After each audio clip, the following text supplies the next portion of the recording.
ku soo dhawaada kanaalka Duniya Ogsoon halka aad ku ogaan doonto wax walba oo xiiso leh iyo muuqaal walba oo taariikhi ah. Maanta waxaan ka sheekeyn doonaa hal abuurkii sameeyay filimada maanta aan jecelnahay. Ma isweydiisay halka ay ka soo bilowdeen muuqaalada? Yuu ahaa qofkii ugu horeeyay ee abuura muuqaal dhaqdhaqaaqayo? Mise waxaad la yaaban tahay heerarka kala duwan ay soo mareen si ay u noqdaan warshadaha waaweyn ee maanta? Maanta waxaan aragnaa warshado waaweyn sida Hollywood, Bollywood iyo Nollywood.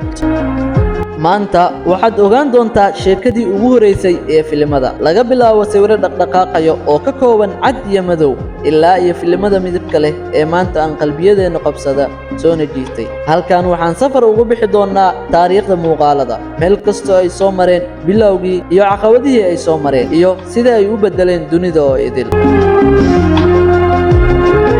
haddii aad rabto inaad noqoto qof aqoon durugsan u leh filimada iyo taariikhdooda, halkan nagu sii raac. ha iloobin inaad subscribe samayso kanaalkan Duniya Ogsoon. waxaan halkan ka sheekeyn doonaa bilowgii muuqaalada, qofkii bilaabay iyo halkii oo ka bilowday. muuqaalada ama filimada waxay taariikh ahaan ka soo bilowdeen dabayaaqadii qarnigii 19aad. hal abuurkii ugu horeeyay ee sameeyay muuqaal dhaqdhaqaaqaya wuxuu ahaa Louis Le Prince, kaasoo loo aqoonsan yahay aabbaha filimada.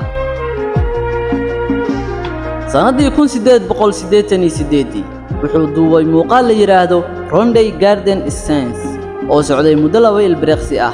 muuqaalkaas wuxuu ka dhacay magaalada Leeds ee dalka England, waxaana lagu qabtay kaamirad uu isaga farsameeyay. intaa kadib hal abuur kale oo caan ah, Thomas Edison, ayaa la yimid aalad lagu magac daray kinetoscope, taasoo qof kaliya u ogolaanaysa inuu daawado sawir dhaqdhaqaaqay. waxa uu sidoo kale la shaqeeyay farsamayaqaankiisa William Dickson sidii loo horumariyo tiknoolajiyadda.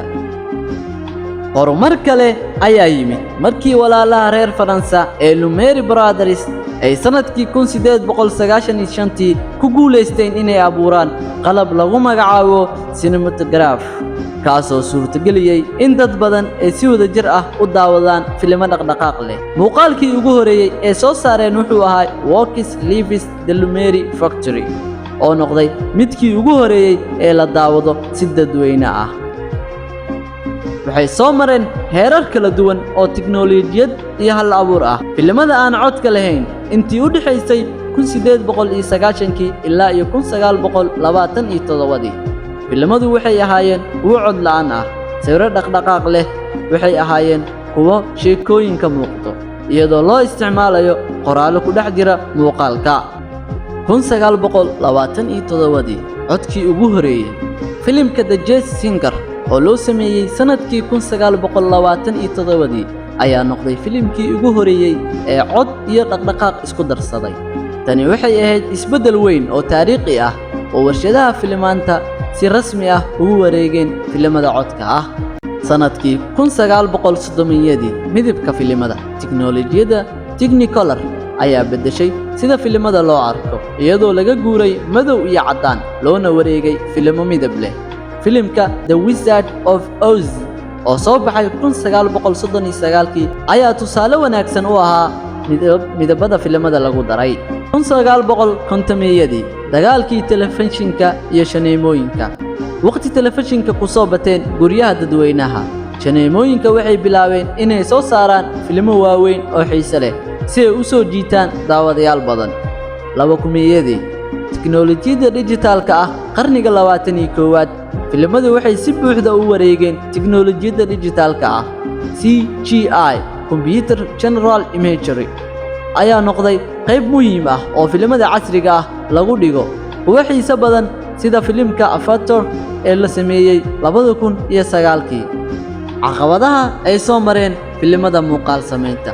tiknoolajiyadii hore bilowgii filimada, qalabka loo isticmaalayo duubista wuxuu ahaa mid aad u fudud oo aanan awoodin inuu keydiyo cod ama midab. dagaaladii adduunka intii lagu jiray dagaaladii dunida, horumarka filimada wuxuu mararka qaar galay hakad, laakiin filimo dagaal la xiriira oo xambaarsanay wacyigelin. guuritaanka dijitaalka, wareegitaanka tiknoolajiyadda dijitaalka ah wuxuu ahaa isbeddel weyn oo shirkado badan ku qasbay inay cusboonaysiiyaan hababka ay wax u sameeyaan halkii ay maanta joogaan muuqaalada maanta. filimadu waxay ku jireen heerka sare iyadoo noqday warshado ballaadhan oo balaayiin dollar soo saara sanad kasta. warshadaha ugu caansan waxaa ka mid ahay Hollywood oo laga leeyahay Mareykanka ahna warshada ugu weyn ee samaysa filimada, Bollywood oo laga leeyahay Hindiya warshada soo saarta filimo aad u tiro badan, Nollywood oo laga leeyahay dalka Nigeria warshad si degdeg ah u koraysa. sidoo kale filimada maanta waxaa lagu daawadaa aalado digital ah sida Netflix, Amazon Prime iyo Disney, taasoo dad badan u suurtagelisay inay si fudud filimada u daawadaan meel walba iyo waqti walba. mustaqbalka muuqaalada filimada wuxuu u muuqdaa mid aad u ifaya iyadoo tiknoolajiyada cusub lagu soo kordhin doono. AI Artificial Intelligence waxay awood u leedahay inay ka caawiso samaynta filimada iyadoo si toos ah u abuuri karta sheekooyin, codad iyo muuqaalo. Virtual Reality teknoolajiyada VR ayaa bedeli karta habka filimada loo daawado iyadoo daawadayaasha gelin karta jawi filim dhexdhexaadis ah. Streaming platform mustaqbalka filimada badankood waxaa si toos ah looga daawan doonaa aaladaha internetka iyadoo janeemooyinka muhiim gaar ah yeelan doonaan. gabagabadii muuqaalkeena, taariikhda filimada waxay ka timid mid aad u hooseysa oo sawiro dhaqdhaqaaqaya oo cod la'aan ah ilaa ay maanta noqoto warshado malaayiin qof noloshooda ku xiran tahay. horumarka tiknoolajiyada iyo hal-abuurka fanka filimada waxay sii wadi doonaan inuu daawadayaashu ku xidho sheekooyin xiiso leh oo caalamka oo dhan gaara. haddii aad rabto inaad wax badan ka ogaato taariikhda tiknoolajiyada ee heerarka muuqaalka, la soco kanaalka Duni Ogsoon oo aan idinla wadaagi doono xog xiiso badan oo muhiim ah.